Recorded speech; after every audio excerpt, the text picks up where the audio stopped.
நம்ம தமிழ்நாட்டில் எனக்கு தெரிஞ்சு சின்ன திரையாக இருந்தாலும் சரி, பெரிய திரையாக இருந்தாலும் சரி, அதில் ஒர்க் பண்ணுற ஆளுங்க ஆர்டிஸ்டாக ஒர்க் பண்ணுறீங்க. அதில் பெரிய ஆளாக சில பேர் ஆகிடுறாங்க. சில பேர் கீழ்மட்டத்தில் தான் இருக்காங்க. ஆனால் அந்த கீழ்மட்டத்தில் இருக்காங்கன்றதுக்காக அவங்கள மதிக்காமல் போயிடக்கூடாது. அவங்கள வச்சு தான் இன்றைக்கி நம்ம படமே ஒர்க் பண்ணுறோம், எல்லாம் செய்கிறோம். அவங்க இல்லைன்னா அப்புறம் படத்துக்கு க்ரௌடு காட்ட முடியாது.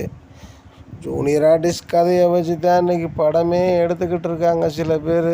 ஆனால் இருந்தாலும் சொல்கிறேன், நீங்கள் சம்பாதிக்கணும்னு ஆசைப்படுறீங்கன்னா ஆசைப்படுங்க, உங்களை வேணான்னு சொல்லலை.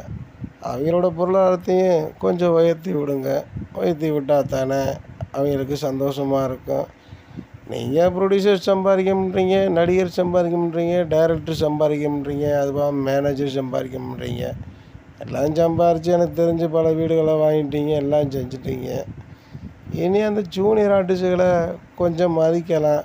மரியாதை குறையாக பேசுகிறோம்னு சொல்லி எல்லா ஜூனியர் ஆர்டிஸ்ட்டும் வாட்ஸ்அப்பில் கம்ப்ளைண்ட் பண்ணுறாங்க. ஆனால் இருந்தாலும் எனக்கு சினிமாக்காரங்களை பற்றி நல்லா தெரிஞ்சனால தான் நான் இந்த அட்வைஸ் உங்களுக்கு சொல்கிறேன். நீங்கள் சம்பாதிக்க வேணாம்லான்னு சொல்லலை.